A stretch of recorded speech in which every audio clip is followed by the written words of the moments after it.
일본 최대 야쿠자 조직 야마구치 구미가 지난 10년간 벌여온 조직 분열전쟁 종결을 전격 선언했습니다. 하지만 이는 상대 조직과 어떠한 사전 협상이나 조율 없이 일방적으로 이루어진 선언으로 일본 경찰과 언론은 그 배경과 의미 그리고 향후 상황에 촉각을 곤두세우고 있는데요. 지난 4월 7일 6대 야마구치 구미 최고위 간부 3명이 효고현 경찰본부를 방문했습니다. 이들은 반대파 조직 고베 야마구치 구미와의 항쟁 종결 의사를 담은 공식 문서를 경찰에 제출했습니다. 복수의 일본 언론 보도에 따르면 해당 문서에는 분쟁을 종결하기로 했으며 향후 일절 문제를 일으키지 않겠다라는 내용이 담겨 있었다고 합니다. 깡패들 싸움에 무슨 항쟁이냐고 의아해하실 수도 있지만 일본 경찰과 언론은 폭력단 간 분쟁을 항쟁이라는 용어로 공식 지칭합니다. 이 피비린내 나는 10년 전쟁은 2015년 8월로 거슬러 올라갑니다. 당시 야마구치 구미는 결성 100주년과 6대 체제 10주년이라는 상징적인 시기를 맞이하고 있었습니다. 하지만 조직 내부는 골마가고 있었는데요.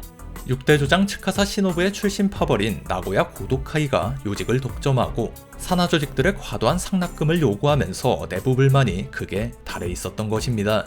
특히 조직 2인자 다카야마 키요시의 강압적인 운영 방식에 대한 반발이 거셌습니다. 결정적인 분열은 다카야마가 공갈 혐의로 수감된 이후 일어났습니다. 조직 내 최대 파벌이었던 야마켄 구미를 중심으로 13개 직계 조직이 집단으로 이탈을 선언한 것입니다. 이들은 고베 야마구치 구미라는 새로운 간판을 내걸고 이노우에 쿠니오를 조장으로 추대했습니다. 그 후 약 10년간 두 조직은 일본 전역에서 격렬하게 충돌했습니다. 자동소총과 덤프트럭까지 동원하며 100건 이상의 폭력 사태가 벌어졌고 이 과정에서 300명이 넘는 조직원이 체포되었죠. 사태가 악화되자 일본 공안위원회는 2020년 두 조직을 특정항쟁 지정폭력단으로 지정합니다. 이에 따라 효고현, 오사카부 등 9개 부현, 17개 시정촌이 경계구역으로 설정되었고 이 구역에서 조직 사무소 사용과 5인 이상 집합이 금지되는 등 강력한 규제가 적용되었습니다. 이 조치는 양측 모두에게 치명타였습니다. 전쟁이 장기화되면서 고베 야마구치 구미는 내부 분열과 조직원 이탈이 반복되며 세력이 급격히 위축되었고 6대 야마구치 구미 역시 활동에 큰 제약을 받았지만 압도적인 조직 규모를 바탕으로 이탈 세력을 적극적으로 흡수하며 점차 전쟁의 우위를 점하기 시작했습니다. 그렇게 수년간 교착 상태가 이어지다가 6대 야마구치 구미가 돌연 항쟁 종결 카드를 꺼내든 것입니다. 하지만 경찰 당국은 이번 선언을 액면 그대로 받아들이지 않고 있습니다. 한쪽의 일방적인 선언일 뿐이라는 신중한 입장이죠. 종결 선언이 상대 조직인 고베 측과 협상 없이 6대 측의 통보로만 이루어졌기 때문입니다. 고베 측은 현재까지도 아무런 공식 반응을 내놓지 않고 있습니다. 그렇다면 6대 야마구치 구미는 왜 이 시점에서 그것도 일방적으로 종결을 선언했을까요? 가장 큰 이유는 경쟁 상대인 고베 야마구치 구미의 몰락입니다.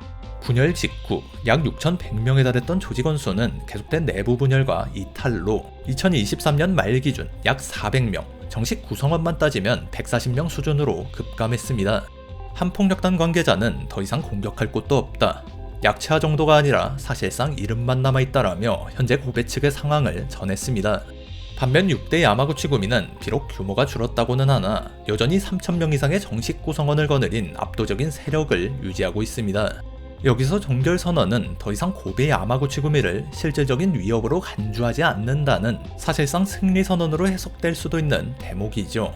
또 다른 중요한 배경으로는 경찰의 강력한 압박을 피하려는 전략적 판단이 깔려 있습니다.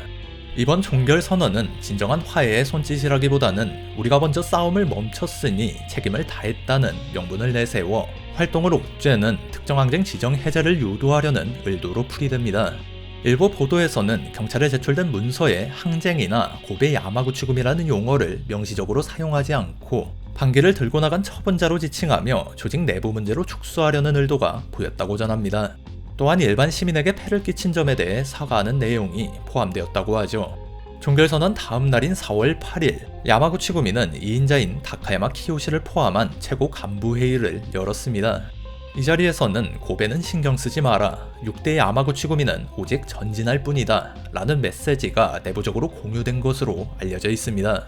이는 소모적인 항쟁 국면을 공식적으로 마무리 짓고 조직 역량을 다른 곳으로 돌리려는 의도로 해석됩니다. 한편 오사카 엑스포와 같은 국제 행사를 앞두고 이나가와 카이, 스미요시 카이 등 다른 주요 야쿠자 조직들이 중재에 나섰을 가능성도 제기되고 있습니다. 1985년 야마구치 구미가 후계 문제로 극심한 내분을 겪었을 당시에도 고베 유니버시아드 대회를 앞두고 지역 정치인들의 요청을 받은 타 조직 인사들이 휴전 협상을 중재했던 전례가 있습니다. 일본 유력 매체 슈간 신초는 지난 3월 중순 다카야마 키요시가 이나가와 카이의 우치보리 카즈야 회장과 만나 전쟁 종결 문제를 논의했다는 정황을 포착해 보도하기도 했습니다. 이번에도 정치권에 강한 압박이 있었을 가능성이 크죠. 전문가들은 이번 야마구치 구미의 선언 방식이 과거 항쟁 종결 사례들과 비교했을 때 매우 이례적이라고 평가합니다. 1978년 야마구치 구미가 오사카의 마츠다 구미와 전쟁을 벌였을 때도 야마구치 구미가 일방적으로 기자회견을 열어 종결을 선언한 적이 있었지만 그때는 마츠다 구미 역시 바로 직후에 오사카부 경찰에 종결 선언을 제출했습니다. 또한 1980년대 야마이치 항쟁의 경우에는 반대파 수장이었던 야마모토 히로시가 직접 야마구치 구미 본부를 방문해 사죄하는 절차를 거친 후에야 공식적인 종전이 이루어졌습니다.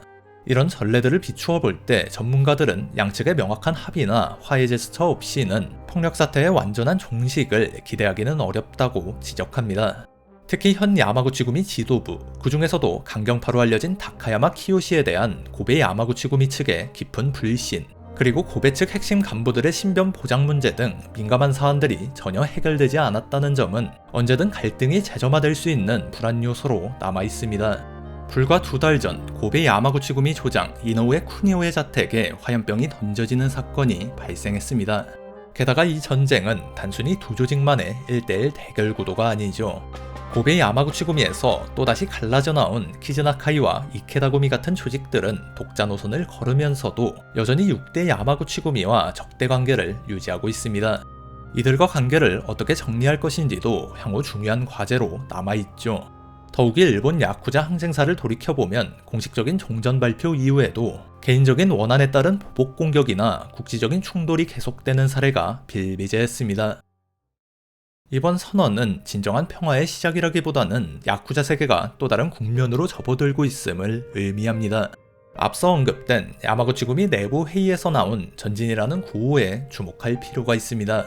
이들은 이번 선언을 계기로 내부 결속을 다지고 지난 10년간 전쟁에 투입했던 자원을 다른 분야로 쏟아붓기 시작할 것입니다.